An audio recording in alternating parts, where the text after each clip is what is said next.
Assalamualaikum warahmatullahi wabarakatuh. Sebelumnya perkenalkan saya Birianti dengan NIM 2311127. Pada kesempatan kali ini saya akan membuat sebuah video untuk memenuhi tugas mata kuliah pengembangan kurikulum PAI. Baiklah, yang pertama, aspek penekanan kurikulum dalam kurikulum Merdeka adalah pengembangan profil pelajar Pancasila serta literasi numerasi. Menurutmu, mengapa dalam kurikulum Merdeka menekankan pada dua poin tersebut? Yang pertama, mengapa kurikulum Merdeka menekankan pada pengembangan profil pelajar Pancasila serta literasi numerasi? Karena kurikulum Merdeka ini memberikan perhatian yang sangat kuat terhadap pengembangan profil pelajar Pancasila dan kemampuan literasi serta numerasi. Penekanan ini bukan tanpa alasan, melainkan sebagai respon terhadap tantangan zaman yang semakin kompleks seperti saat ini.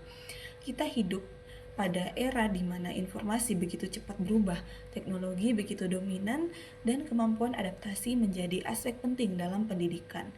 Karena itu, kurikulum Merdeka ingin memastikan bahwa peserta didik tidak hanya unggul secara akademik saja, namun juga kuat dalam bentuk karakter dan keterampilan abad ke-21. Pertama, profil pelajar Pancasila ini memposisikan sebagai arah pembentukan karakter siswa Indonesia. 6 dimensi profil pelajar Pancasila ini yang meliputi beriman dan bertakwa, berkebinekaan global, gotong royong, mandiri, serta bernalar kritis dan kreatif. Ini dirancang sebagai pondasi agar siswa memiliki kepribadian yang utuh. Artinya, pendidikan tidak hanya menghasilkan siswa yang pintar saja, namun juga bermoral, mampu bekerja sama, menghargai perbedaan, mampu berpikir kritis dalam menghadapi masalah, serta kreatif dalam mencari solusi. Di tengah perubahan sosial yang begitu cepat, karakter menjadi jangkar yang memastikan peserta didik tidak akan kehilangan jati diri sebagai insan Indonesia. Kemudian yang kedua, literasi dan numerasi adalah kemampuan dasar yang menjadi prasyarat bagi segala bentuk pembelajaran lanjutan. Literasi bukan hanya sekedar kemampuan membaca teks saja, namun juga mencakup pemahaman, analisis, dan kemampuan mengolah informasi.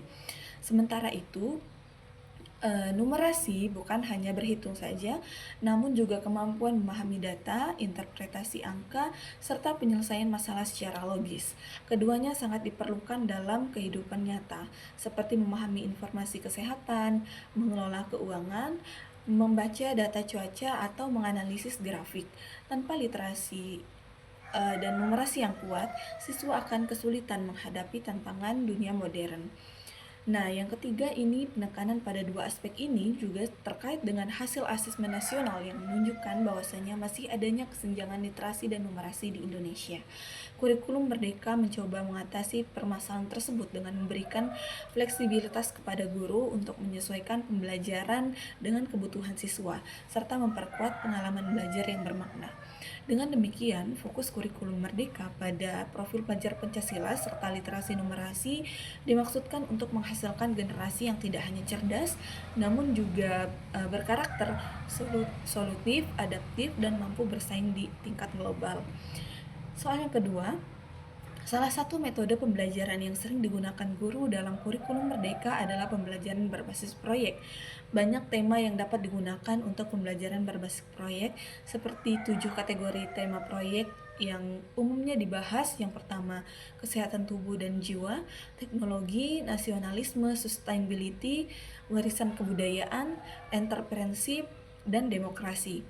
Nah, saya sebagai calon guru PAI saat ini, jika ditugaskan kepala sekolah atau wakil kepala sekolah dalam bidang kurikulum untuk memilih tema sustainability dengan isu tentang penurunan kuantitas dan kualitas air, di mana isu ini sejalan berdasarkan isu pembangunan berkelanjutan yang dilaporkan oleh Dinas Lingkungan dan Kehutanan Provinsi Kepulauan Bangka Belitung. Pertanyaannya, menurut saya materi PAI yang cocok untuk memasukkan tema ini, bagaimana rencana saya untuk mengimplementasikan pembelajaran yang diintegrasikan dengan tema tersebut dengan menggunakan pembelajaran berbasis proyek.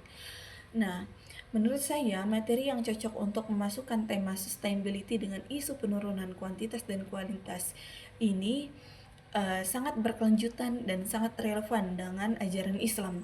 Ada beberapa materi pendidikan agama Islam yang sangat sesuai untuk mengangkat isu penurunan kuantitas dan kualitas air. Di antaranya adalah Dengan konsep manusia sebagai khalifah di bumi, kemudian Islam memandang manusia sebagai khalifah atau pemimpin di muka bumi yang memiliki tanggung jawab untuk menjaga dan mengelola alam secara bijaksana. Konsep ini tertuang dalam Quran Surah Al-Baqarah ayat 30 dan Al-A'raf ayat 56. Nah, dari sini siswa bisa belajar bahwa merusak lingkungan, termasuk mengotori air atau menghabiskan sumber air sembarangan ini merupakan bentuk pengkhianatan terhadap tugas kekhalifahan yang Allah berikan kepada manusia. Yang kedua, materi akhlak terhadap lingkungan. Pendidikan agama Islam menekankan pentingnya akhlak tidak hanya kepada manusia saja, tetapi juga kepada lingkungan, termasuk air. Dalam Islam, menjaga kebersihan air merupakan bagian dari menjaga toharoh atau kesucian. Rasulullah SAW mengingatkan agar tidak membuang kotoran di aliran air, tidak mencemari sumber air, serta tidak melakukan perbuatan yang menimbulkan kerusakan atau fasad di bumi. Materi ini sangat cocok untuk mengintegrasikan tema berkelanjutan. Kemudian fikih toharoh, hemat air dalam berwudu. Materi fikih toharoh mengajarkan bahwa Islam sangat memperhatikan penggunaan air. Nabi Muhammad SAW mencontohkan penggunaan air yang sangat hemat ketika berwudu. Meskipun beliau hanya memiliki akses air yang cukup, hadis yang menyebutkan bahwa Nabi Shallallahu Alaihi Wasallam berwudu hanya dengan 1 mud air sangat relevan untuk menanamkan kesadaran hemat air kepada peserta didik. Kemudian maqasid syariah, hifz al-bi'ah, menjaga lingkungan. Dalam pengembangan kontemporer, maqasid syariah tidak hanya mencakup 5 perlindungan pokok, tetapi juga mencakup perlindungan terhadap lingkungan. Menjaga kualitas air termasuk bagian dari upaya kemaslahatan umum yang sangat ditekankan dalam syariat.